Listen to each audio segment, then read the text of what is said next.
Have you ever looked at a stock, watched it dip slightly, and suddenly the entire internet starts shouting short sellers? Well, today we're diving into SoFi Technologies. Not just the price movement, but what's really happening behind the scenes. Is it short sellers, market makers, or just good old-fashioned investor panic? Let's break it all down and help you see the bigger picture without the noise. Hello, everyone. Welcome to Daily Stock Update. If you are new to the channel, be sure to subscribe to the channel and turn on post notifications by hitting the bell so you never miss any of our uploads, and also enter our giveaway. But before that, alert, this is not a financial advice video. Today's session is all about SoFi, and things have been quite volatile. The stock had a mild dip of 0.6%, fluctuating between a low of 12.87 cents and a high of 13.47. That range may seem small, but the back and forth movement today kept both bulls and bears on edge, not just for SoFi, but the entire market. Now, what's causing this turbulence? One key factor is the tension around upcoming negotiations between the US and China. There's growing anticipation in the markets, and uncertainty often leads to cautious behavior, like last-minute sell-offs. It's not just about China either. Talks regarding potential tariff changes with the EU and Japan were hinted at by Navarro and former President Trump. If those deals materialize in the coming weeks, it could become a major catalyst for the markets globally. Until then, volatility will likely remain. So was today's decline due to short sellers? It's tempting to blame them, but the reality is a bit more complex. Data shows that 13.5% of SoFi's free float is shorted, about 146.62 million shares in total. However, most of today's activity wasn't driven by short interest. Early in the trading day, some short positions were returned, around 2.7 million shares, but after that, things were mostly static on that front. That alone wouldn't explain the full price action. Instead, it appears that institutional players were more responsible for the selling pressure today. Large sell orders came in, especially visible in dark pool transactions. And while you can't directly see whether these were buys or sells, since dark pool data doesn't show the bid-ask, you can infer based on timing, volume, and price movements.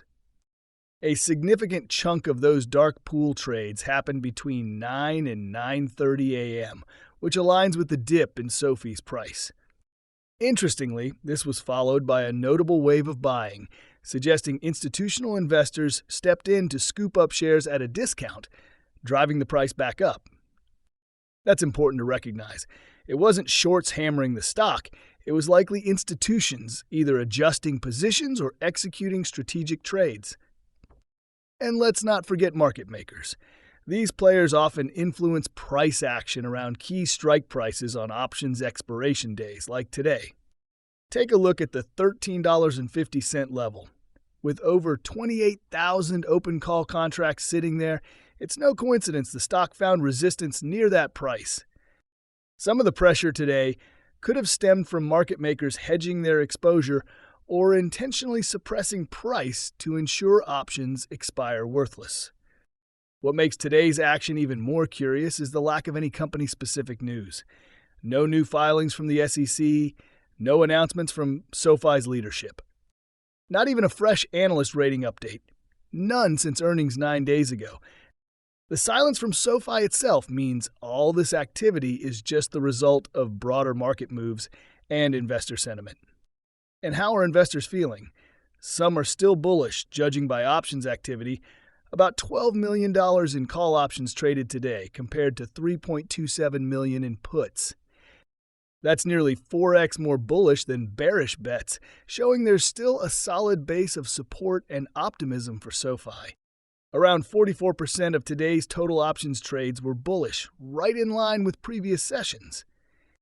Yesterday was 15.7 million in bullish options trades. Today is a little lighter, but the sentiment remains mostly the same.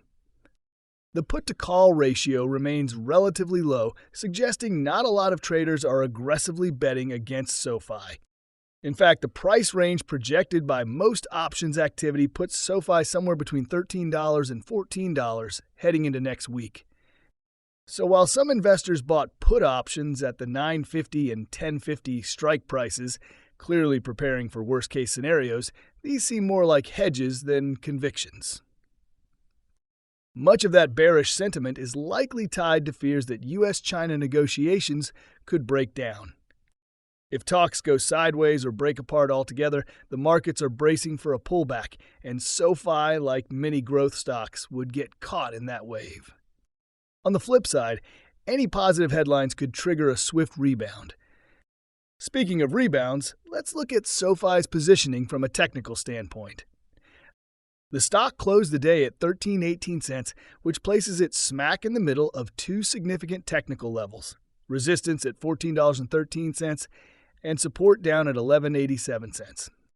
SoFi is also currently hovering right between its 50-day and 100-day moving averages, which tend to be key zones of support or resistance. Encouragingly, it remained above the adaptive long moving average, ALMA, which suggests the uptrend may still be intact. What does that all mean? It means SoFi isn't in free fall. Far from it. It just had a turbulent day in a jittery market. From a longer-term perspective, SoFi's weekly performance still paints a positive picture, up 3.86% over the past week, despite today's mild drop. That shows resilience. It means the stock is still attracting buyers even amid uncertainty. But if you're someone who's heavily invested emotionally or financially in SoFi, days like this can be nerve-wracking. A small intraday drop gets amplified by online chatter, panic spreads. Suddenly everyone is second-guessing their thesis. Here's the truth. Short-term noise is just that, noise. If you believe in the company's long-term vision, it's often best to zoom out and ignore the minute-by-minute action. Remember, the stock market is a game of patience. Quick dips, even on no news, are often manipulated by institutions or guided by algorithmic trading, not necessarily a reflection of the business fundamentals. So if SoFi still makes sense to you, if you see it becoming a major player in the financial sector, disrupting traditional banking, growing user adoption, and expanding its loan and technology services, then stay the course. Trust your research, not the fear-mongering. And most importantly, know yourself as an investor. If you're someone who can't sleep because of a red day, maybe it's time to reassess your exposure. But if you're in it for the long haul, these moments of volatility are often opportunities, not threats. So, where does SoFi go from here? Based on technical support levels and ongoing market catalysts, Monday's session could be pivotal. If momentum continues and sentiment stabilizes, a push toward that $14.13 resistance isn't out of the question. On the downside, strong support exists just below current levels, with the 50-day moving average at $12.08 and the 200-day moving average at $11.89 acting as key safety nets. In conclusion, SoFi's story hasn't changed. It remains a strong player with potential for long-term growth. Today's price dip wasn't the result of short seller dominance, but rather a mix of market positioning, institutional activity, and macro uncertainty. Don't let temporary market noise distract you from your investment thesis. Friends, that's all we have for you today. What is your opinion about today's video? Get involved and let us know in the comments down below. Thanks for watching.